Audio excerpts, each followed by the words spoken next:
159 सूरत अल-अनाम की कि जिन लोगों ने अपने दीन में टुकड़े टुकड़े कर दिया और गिरोह गिरोह बन गए, यकीनन उनसे तुम्हारा कोई वास्ता, कुछ वास्ता नहीं। ठीक है, तो हम यहाँ ये बात कर रहे हैं कि जब ये मसालिक बनते हैं ना जुज़वी बातों पर, या जो यहाँ पर लिखा फ़रई इख्तिलाफ़ात में मुबालगा किया जाता है, या तौहीद का चैप्टर है, अक़ीदे का चैप्टर है, तो अक़ाइद में जंग हो जाती है कि मेरा अक़ीदा जो जैसे मैंने माना हुआ है, ठीक है ना, उसमें फिर बहस हो जाती है कि मैंने जो तशरीह की वो बेहतर है कि आपकी बेहतर है। उसमें जो है फिर फतवे आ जाते हैं। फिर फ़लाँ जो है नबियों की जो तकसीम है कि फ़लाँ ज़्यादा बेहतर है दर्जों के हिसाब से, फिर सहाबा के दर्जों में तकसीम है कि कौन ज़्यादा फजीलत रखता है, अली ज़्यादा ऊंचे मकाम पर है, अबू बकर सिद्दीक़ ज़्यादा मकाम पर है, या हम सर्टिफिकेट देते, उसमें जो है वो जंग हो जाती है। फिर जो है वो मसालिक जब बनते हैं, हनफी है, शाफ़ई है, मालिकी है, हम्बल है, इमाम अहमद बिन हम्बल, उनके पैरोकार जो हैं उनको मानने वाले कि अपने उस इमाम को जिसको फॉलो कर रहे होते हैं उसमें शिद्दत इख्तियार की जाती है, नहीं हम इमाम अबू हनीफा की राय सही है इसलिए तुम गलत हो, उस पर फतवे आ जाते हैं। फिर देवबंदी बरेलवी की और अहले हदीस की, शिया की, सुन्नी की, इसमें आ जाती कि हमारा फ़िक़्ह और हमारे अक़ीदे सही हैं कि तुम्हारे अक़ीदे सही हैं, तशरीहात और जुज़वी इख्तिलाफ़ात। तो उन्होंने क्या किया कि जो गैर अहम बातें हैं उनको अहम बना दिया, और जो अहम बातें जो गैर अहम हो गया मसालिक में। ठीक है ना, तो यह वजह होती है फिर कि कभी मैं ये कह रहा हूँ कि कोई देवबंदी स्कूल ऑफ थॉट कभी बरेलवी स्कूल ऑफ थॉट में जो है वो एडजस्ट नहीं हो सकता। या इस वक्त जो दारुल उलूम है, देवबंद का जो है दारुल उलूम है, बरेलवी मसलक का कभी वहाँ उस्ताद, बहसीत उस्ताद ज्वाइन नहीं कर सकता।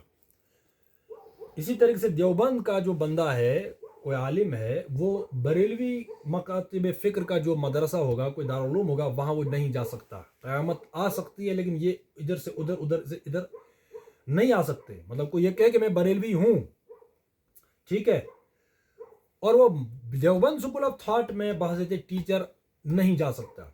अब इसमें फ़र्क देखिए कि इस वक्त जो यूनिवर्सिटी या कॉलेज है, एक बंदे ने फलां यूनिवर्सिटी से पढ़ा, वो दूसरी यूनिवर्सिटी में फॉर्म डाल सकता है, बाज़ाते प्रोफेसर वहाँ जा सकता है, ज्वाइन कर सकता है।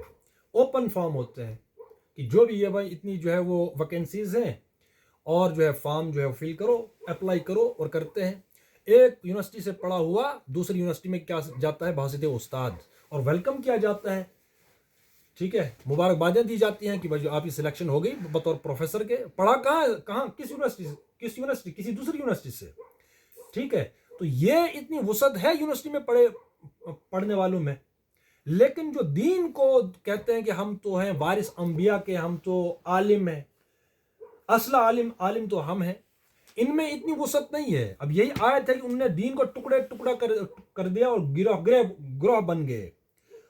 अल्लाह कहते यकीन उनसे तुम्हारा कोई वास्ता नहीं है। इसीलिए मैंने कहा कि अगर कोई देवबंदी वो बरेलवी स्कूल में नहीं जा सकता, अहले हदीस स्कूल में नहीं स्कूल ऑफ थॉट के उस दारुल उलूम में नहीं जा सकता। ठीक है ना, वगरना अगर सिर्फ तशरीह होती कि मेरी राय यह है, दूसरा उसका एहतराम करता, भाई ठीक है, जैसे फुका है, 4 हैं, 5 हैं, 6 हैं, 10 हैं, कि मेरी राय, तो जो जिस राय को सही समझता है उस पर अमल करेगा, और दूसरी राय को सही समझता है उस पर अमल करेगा। इस तरीके से एक स्कूल ऑफ थॉट में पढ़ने वाला दूसरे स्कूल ऑफ थॉट, यानी जैसे बरेलवी हैं, अहले हदीस हैं, देवबंदी है, तो उसमें क्या होता कि वो जो है जैसे आम जैसे यूनिवर्सिटी में वैकेंसीज निकलती हैं, इस तरीके से वहाँ भी निकलती, और उनका जो है एंट्रेंस होता या ऐसे भी वाइवा जो भी एक प्रोसेस चलता है वो पढ़ाते। लेकिन ये मुमकिन सिर्फ यूनिवर्सिटीज़ में है, मदरसों में, दारुल उलूम में ये नहीं है। मैंने वही कहा कि मछली को पानी से निकाला जा सकता है, लेकिन ये इम्कान इन दारुल उलूम में नहीं है कि एक मकातिब फ़िक्र का दूसरे मकातिब फ़िक्र में बाज़ाते उस्ताद जो है वो जाए या उसको कबूल करें या ऑफर दें कि भाई हमारे पास इतनी वैकेंसीज खाली है और आ जाइए। ठीक है ना, तो इस तरीके से टुकड़े टुकड़े कर दिया किसको,